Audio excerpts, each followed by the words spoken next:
নমস্কার বন্ধুরা, আপনারা দেখছেন পিয়া রান্নাবাটি আর আপনাদের সাথে আমি পিয়া।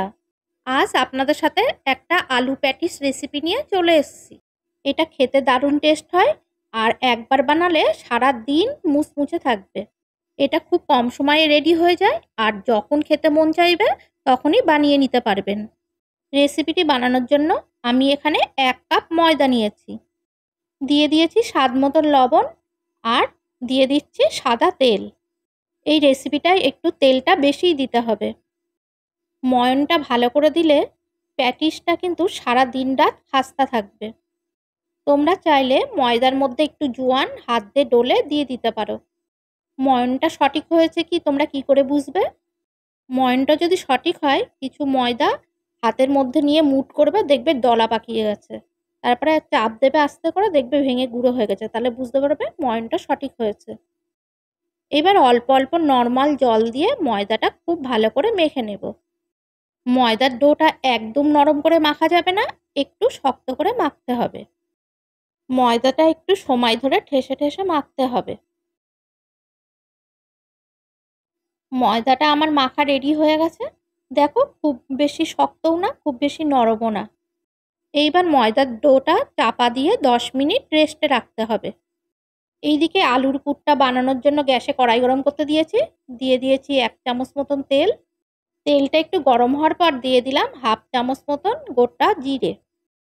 গোটা জিরেটা একটু ভেজে নেওয়ার পর দিয়ে দিলাম এখানে একটা আস্ত পেঁয়াজ কুচি। তারপর দিয়ে দিলাম একটা কাঁচা লঙ্কা কুচি করে। এবার পেঁয়াজ আর লঙ্কাটা হালকা করে ভেজে নিতে হবে।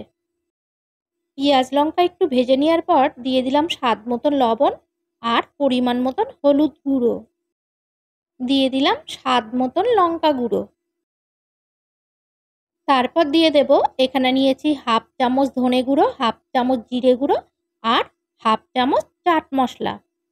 চাট মশলাটা দিলে টেস্টটা আরও ভালো হয়। মশলাটা কষানোর জন্য দিয়ে দিলাম সামান্য পরিমাণ একটু জল।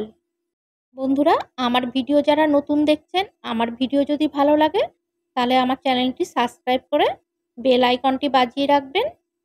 যখনই আমি ভিডিও ছাড়বো আপনাদের ফোনের নোটিফিকেশন চলে যাবে আর আমার ভিডিওটা সাথে সাথে তখন দেখতে পাবেন। মশলাটা কষানো হয়ে যাওয়ার পর দিয়ে দিলাম এখানে 2টো মিডিয়াম সাইজের সিদ্ধ আলু। আলুটা একটু হাত দিয়ে ভেঙে দেবেন, একটু গোটা গোটা থাকলে আলুটা খেতে ভালো লাগবে। এবার আলুটা একটু 1 মিনিট ভাজা ভাজা করে নিতে হবে।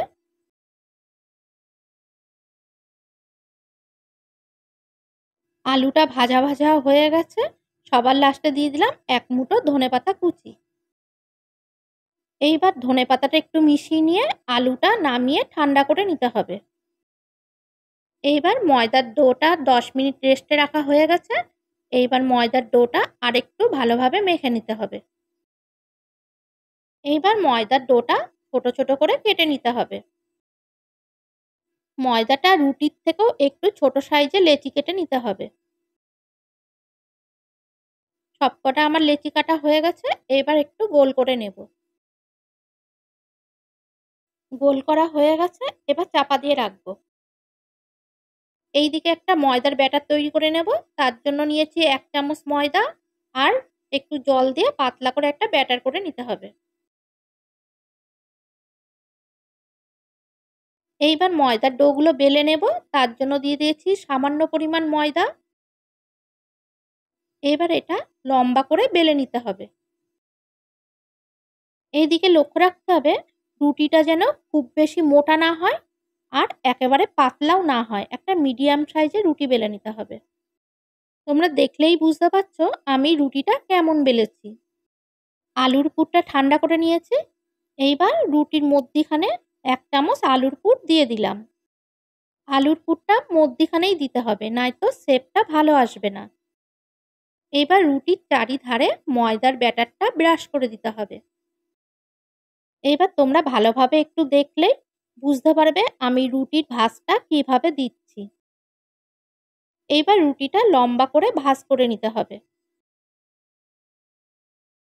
তারপর এক পাশ আবার একটু ময়দার ব্যাটার ব্রাশ করে দিতে হবে। এবার যেদিকে ব্যাটার লাগিয়েছি সেই দিকটা ভাঁজ করে নিতে হবে। এক পাশ ভাজ হয়ে গেছে, এইবার উল্টে নিতে হবে।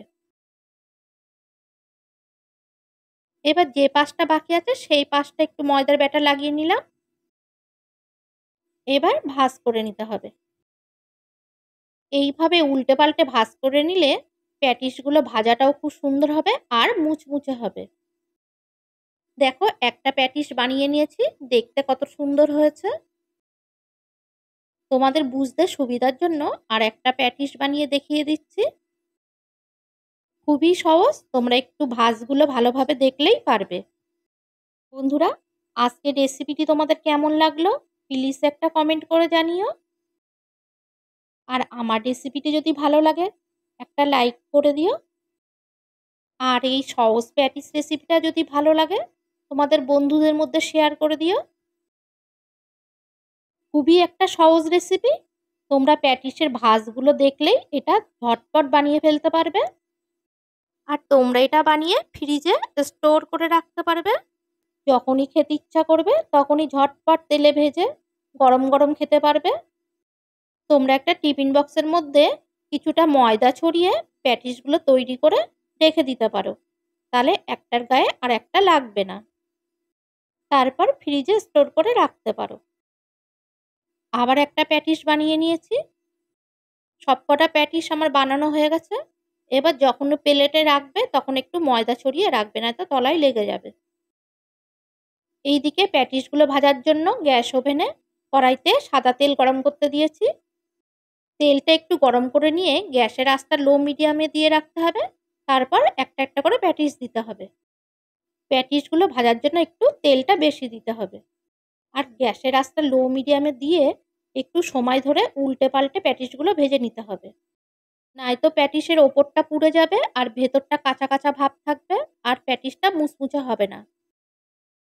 তাই গ্যাসের আঁচটা একটু তোমরা কমিয়ে একটু সময় ধরে ভেজে নেবে, দেখবে সারা দিন মুচমুচে থাকবে।